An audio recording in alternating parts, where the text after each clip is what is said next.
అనకాపల్లి జిల్లా కసిమకోటలో సంచలనం కలిగించిన వివాహిత ఆత్మహత్య కేసులో 4 నిందితులను అరెస్టు చేసి రిమాండ్కు తరలించామని అనకాపల్లి డీఎస్పీ శ్రావణి తెలిపారు. ఈ సందర్భంగా ఆమె మీడియా సమావేశం ఏర్పాటు చేశారు. వివాహిత ఆత్మహత్య కేసులో నిందితులైన భర్త, అత్త, మామ, ఆడపడుచులను అరెస్టు చేసి రిమాండ్కు తరలించడం జరిగిందని డీఎస్పీ శ్రావణి తెలిపారు. వరకట్నం వేధింపులతో పాటు అత్త, మామ, ఆడపడుచుల వ్యక్తిగత వేధింపుల వల్ల మనస్తాపానికి గురై 2 రోజుల క్రితం ఆత్మహత్య చేసుకుంది. ఈ విషయం తెలుసుకున్న పోలీసులు కేసు నమోదు చేసి వివాహిత భర్త, అత్త, మామ, ఆడపడుచులను అరెస్టు చేసి రిమాండ్కు తరలించడం జరిగిందని శ్రావణి తెలిపారు. మృతురాలి తల్లి ఫిర్యాదు మేరకు Kasimkota circle inspector Allu Swami Naidu case నమోదు చేసి దర్యాప్తు చేసి నిందితులను అరెస్టు చేయడం జరిగిందని శ్రావణి వెల్లడించారు. ఈ మీడియా సమావేశంలో సర్కిల్ ఇన్స్పెక్టర్ అల్లు స్వామినాయుడు, ఎస్ఐలు తదితరులు పాల్గొన్నారు.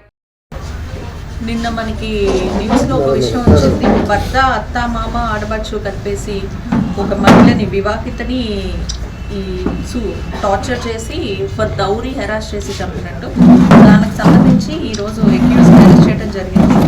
ఇది వచ్చేసి ఈ సంఘటన వచ్చి కసింకోట పోలీస్ స్టేషన్లో crime number 20/25 and section 80 red with 35 BNS and section 3 and 4 of DP act కింద మేము రిజిస్టర్ చేయడం జరిగింది. ఎవరైతే డిసీజ్డ్ ఉన్నారో ఆమె పశ్చిమ గోదావరి జిల్లా కొవ్వూరు మండలం కాపవరం గ్రామానికి చెందిన మిర్యాల సుమ. ఈమెకు వచ్చేసి కసింకోట మండలం వెదురుపర్తి గ్రామానికి చెందిన పలివేళ్ల కృపాసాగర్. ఆయనతో 2019వ సంవత్సరంలో వివాహం జరిగింది.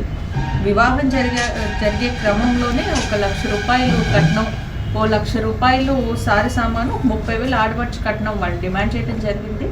బేస్డ్ ఆన్ దేర్ డిమాండ్స్ ఈ ఫ్యామిలీ మెంబర్స్ ఎవరైతే ఉన్నారో ఆ మనీ ఇవ్వటం జరిగింది. ఫర్ మనీ అండ్ డౌరీ చేయటం జరిగింది. సో ఆన్ దాట్ బేసిస్ దఫాలుగా కొంత amounts for their household ఎక్స్పెన్సెస్కి అన్నిటికీ కూడా వాళ్ళు ఇవ్వడం జరిగింది. అండ్ రీసెంట్లీ ఎప్పుడైతే ఏవన్నా సిక్ ఉన్నాడో అప్పుడు కూడా వాళ్ళ ఇంటికి వెళ్ళి డబ్బులు తీసుకురమ్మన్నారు. సో అప్పుడు కూడా ఆమె డబ్బులు తీసుకుని 20,000 ఇస్తానని ప్రామిస్ చేశారు. అందులో 10,000 తీసుకొచ్చి ఇవ్వటం జరిగింది. లేటర్ కూడా సూటిపోటు మాట్లాడటం, ఇంకా డబ్బులు తేలేదంటాం, తర్వాత ఆ అమ్మాయి ఫిడిలిటీని డౌట్ చేయడం, ఇవన్నీ చేయడంతో ఆ అమ్మాయి జీవితం మీద వెక్స్ అయి నిన్న సూసైడ్ చేసుకోవడం జరిగింది మొన్న. దాన్ని బేస్ చేసుకుని వాళ్ళ మదర్ ఇచ్చిన కంప్లైంట్తో నేను కేసు రిజిస్టర్ చేశాను.